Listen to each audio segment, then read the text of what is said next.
Good afternoon, all, and thank you for joining this ministerial meeting to mark the one-year anniversary of the Los Angeles Declaration on Migration and Protection. I'm Uzra Zaya, Undersecretary for Civilian Security, Democracy, and Human Rights at the U.S. Department of State, and I have the distinct pleasure of serving as the Master of Ceremonies for today's important discussion. We're eager to hear from you, foreign ministers, ambassadors, and distinguished representatives of endorsing countries about your government's accomplishments under the Los Angeles Declaration and new commitments for the year ahead. I'd like to extend a particular thanks to Foreign Minister Courtney and the government of Belize for joining the United States and co-hosting today's meeting. I'd also like to thank the World Bank for their generosity in allowing us to use this beautiful space. Lastly, I'm delighted to see that we're joined by so many of our partners from international organizations, multilateral development banks, and civil society organizations. We look forward to hearing from all of you as well. Now, we have a very full program today, and we will be counting on all of our partners here to help us stay on schedule. So without further ado, I'd like to invite United States Secretary of State Antony Blinken to proceed with his opening remarks. Thank you very much, Uzra. So wonderful to see all of our colleagues here today, especially in this magnificent space.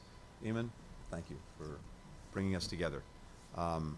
We couldn't be more pleased, and I really want to share, first of all, that this entire effort has sought to bring all of us together in common cause and common purpose. And I think we've made a very good start at that. So thank you to all of our partners from the region.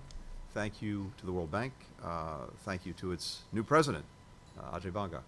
We're delighted to be working with the president and, of course, my friend and colleague, Secretary Mayorkas. So 1 year ago, we came together and endorsed the Los Angeles Declaration on Migration and Protection. And in so doing, our country's made a historic commitment to transform our region's approach to migration and to displacement. You all know we have 100 million people on the move around the world, forcibly displaced from their homes, and in our own hemisphere, about 20 million. That's the definition of a challenge that no one country can bear or solve alone. And we all joined this declaration so that none of us has to solve it alone. We are bound together and in this together. Our governments, together with civil society, with the private sector, with humanitarian organizations and groups like the Organization of American States, the International Organization for Migration, we have been working to transform the Declaration's principles into real action. Together, we are working to make migration safer, more orderly, more humane, while strengthening international protections and taking action against smugglers and criminal gangs. And in so doing, we're improving the lives of millions of migrants, of refugees, of stateless people, other forcibly displaced peoples, as well as citizens and host communities throughout our hemisphere. Let me just cite a few of the ways in which we are partnering together. First, we're building the capacity of host governments and communities to promote integration and inclusion by providing security, fundamental services like medical care and shelter, job opportunities to migrants and refugees. The key to unlocking these services is legal status. So we're helping governments regularize migrants, including in Ecuador and Peru, which will eventually provide legal status to over 1 million Venezuelans between them, and supporting similar programs in Belize, Colombia, Costa Rica, that will allow migrants to work, to study, to access public services, while contributing to their new communities. Second, we're working with our partners to significantly expand access to legal pathways for migration and international protection. This month, the United States, Guatemala, Costa Rica, and Colombia came together to launch the initial phase of the Safe Mobility, or Movilidad Segura, initiative, which is improving access to refugee resettlement and other lawful pathways in the United States and other countries, including Canada and Spain. This program, as you know, provides screening and referral information to migrants and refugees where they are, so they aren't forced to undertake the dangerous journey or put their lives in the hands of smugglers and organized criminal groups. We look forward to ramping up these efforts and working with additional countries to set up safe mobility offices in the region. We're committed to expanding other legal pathways, building on the success of initiatives like the innovative parole process that we put in place for those migrating from Cuba, Haiti, Nicaragua, and Venezuela. We're working with El Salvador, Guatemala, and Honduras to match qualified workers to temporary job opportunities in the United States. And we hope to roll out similar efforts with other countries very soon. And we're partnering with Mexico to increase opportunities for temporary workers to come to the United States while strengthening protections, including safe working conditions and fair recruitment processes for those workers. Third, we're working with government and civil society partners to counter migrant smuggling and human trafficking. Nowhere in the region is this more important than the Darien, one of the most perilous irregular migration corridors on our planet. We're surging support to Colombia and Panama to enhance security, to crack down on trafficking. And we're leading efforts to train and support partners on the ground. These efforts are working. Just in the first month of our partnership, irregular migration in the Darien has dropped by 50%. And fourth, to reduce irregular migration, we all know that we have to address its root causes. We're working toward a future where, as the LA Declaration states, migration is a voluntary, informed choice and not seen by migrants as a necessity. Over the last 2 years, we've provided more than $2.4 billion in humanitarian assistance across the Western Hemisphere, which itself is helping to save lives, alleviate suffering, and also help people on the move, as well as their host communities. We're working to mobilize resources outside of government, and this is critical as well, including with more than $4.2 billion in private sector commitments that Vice President Harris helped to secure for Northern and Central America. And we continue to work to address drivers of migration, like corruption, the erosion of the rule of law, gender-based violence, and crises of government. And we discussed some of these very issues a little bit earlier today at the OAS. We've developed these initiatives in close cooperation with partners in the region, using our shared experience, using shared lessons learned over the last decade. And we know that other governments here have found additional ways to address the needs of migrants and host communities. We urge all to share their experience and ideas with others endorsing countries of the LA Declaration. I think we all know very well that mass migration is going to be a long-term phenomenon in the Americas. And again, we can best address this by working together. This collective commitment and the concrete efforts that follow from that commitment are making a difference. Over the next year, it is critical that we keep up the momentum, that we continue the work we're doing, and also look for new opportunities for collaboration. That includes on climate-related migration, which we know is a key driver in our hemisphere. This week, the United States announced a new approach to address the impacts of climate change on migration and on displacement, focusing on protecting the vulnerable and enhancing our partnership with humanitarian partners and governments. And we're strongly supporting incorporating an addendum on climate change to the Los Angeles Declaration itself. We're also focused on boosting regional cooperation on statelessness, which we can combat by expanding access to birth registration, strengthening awareness of stateless populations, eliminating discrimination in nationality laws. As President Biden said last year, it is going to take all of our countries working together in partnership to effectively address migration. Today and over the next year and in the years to come, it's our determination to build on our progress, to address the shared migration and displacement challenge, and to advance better, more secure, more hopeful futures for all of our citizens. I'm so grateful for all of the collaboration we've had and the commitment to keep this going. Thank you. Azra.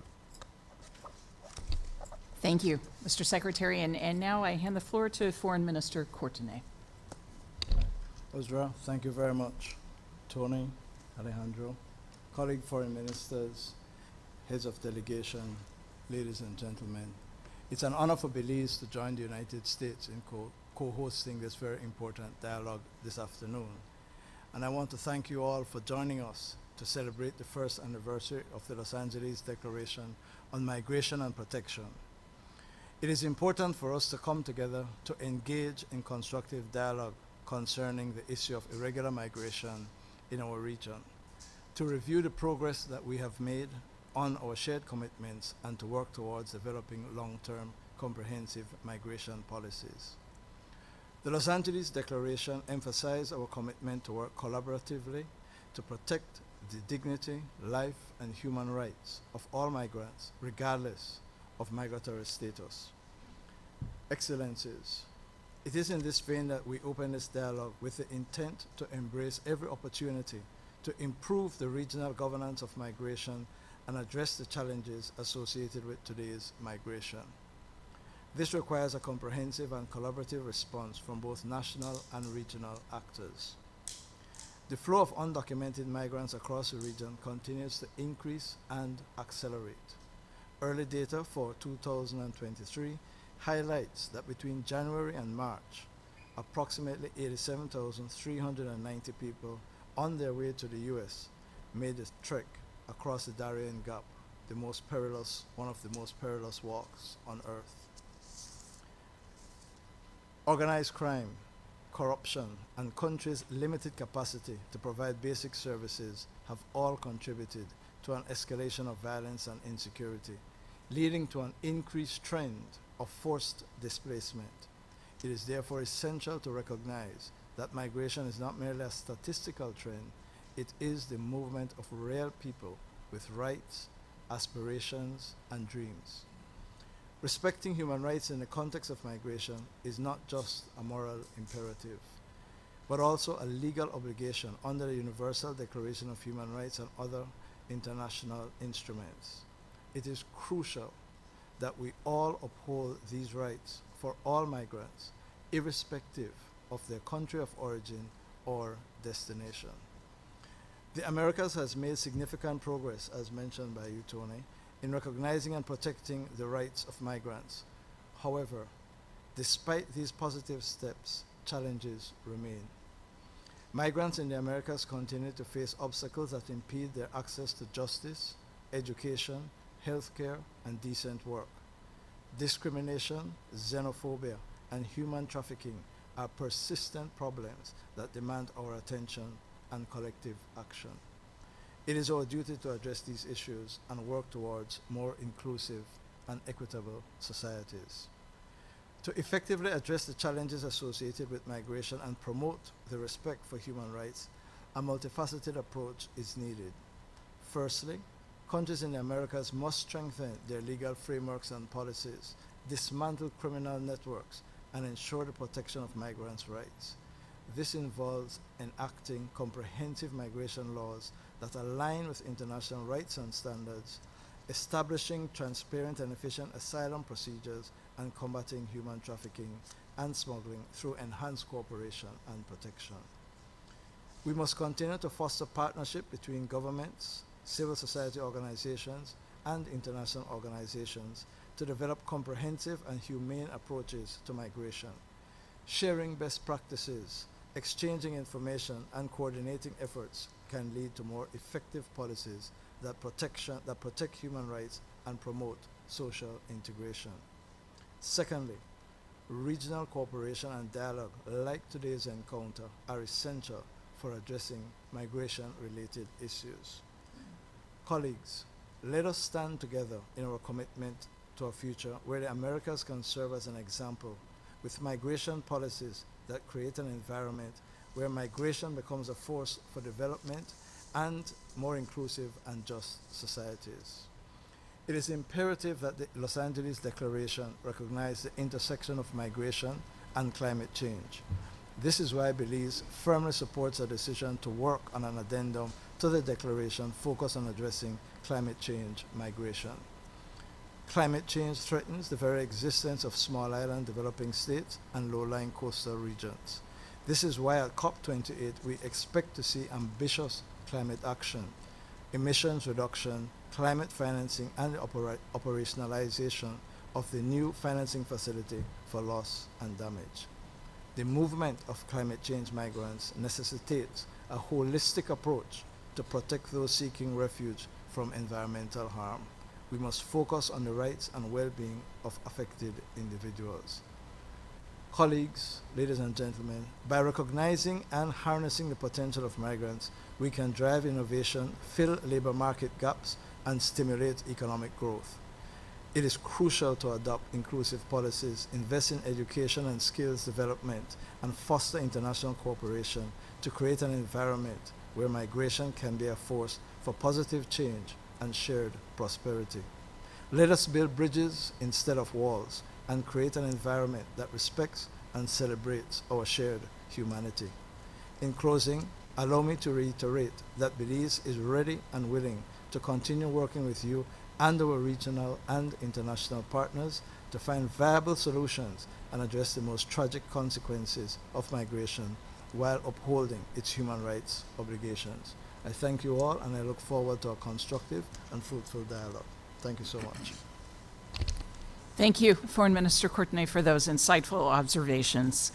We'll now turn to each of the endorsing countries so that they may briefly summarize their accomplishments under the Los Angeles Declaration and highlight any new commitments for the year ahead. Now, we have only 2 minutes for each intervention. We have these helpful screens to guide you, so thank you in advance for everyone for keeping your comments succinct. Secretary Mayorkas, the floor is yours. Thank you very much, Azura. My thanks to Minister Courtenay and the World Bank for hosting us, to Secretary Blinken, my friend and colleague, for your leadership, and to all of you here today for your partnership and for joining us. We've come together as partners and friends to develop and deliver a solution to what is a regional challenge, the unprecedented movement and displacement of people in our hemisphere who are seeking a better life. Only through our shared efforts can we successfully address our shared challenge. This administration has overseen the largest expansion of safe legal migration pathways to our countries in decades. While we've strengthened enforcement of our immigration laws in a manner that protects asylum and other protections for those who need it. This progress would not be possible without the close collaboration of all of you, our colleagues in 21 countries across the hemisphere. In the years since the Los Angeles Declaration was endorsed, I have traveled and met with many of you and your teams. I've had the privilege of visiting with many of you in your countries and hosting you here in Washington. I have seen the work you are doing publicly and privately to create the conditions for more safe, orderly, and humane migration. I am immensely proud of the progress we are making together. We have worked with you to dramatically expand refugee resettlement processing from the Western Hemisphere, creative, innovative parole processes for Cubans, Haitians, Nicaraguans, and Venezuelans, announced new family reunification programs, and provided migrants, including those who may wish to seek asylum in the United States, with a way to safely come to our ports of entry. We recognize the efforts that many of you, our partners in the region, are making to tackle the challenge posed by the coyotes and transnational criminal organizations that ruthlessly endanger migrants for profit. As part of these efforts, we are proud to support our partners in Panama and Colombia as they conduct an anti-smuggling campaign in the Darien. And we have partners with Colombia, Guatemala, and Costa Rica to stand up new processes in those countries, which we will hope will help identify safer, lawful migration pathways, not only to the United States, but to Canada and Spain as well. We are nations of immigrants, and we are nations of laws. We are keeping people across our hemisphere safe, and doing so while living up to our values and obligations. The progress we are making together for our region, for our countries, and for our people is promising and speaks of a better future. I look forward to continuing our partnership and to continuing to work with each of you in the months ahead. Thank you, Azra. Thank you to all. Thank you, Secretary Mayorkas. I think we're going to give the media just a few seconds to depart. Thank you for joining us.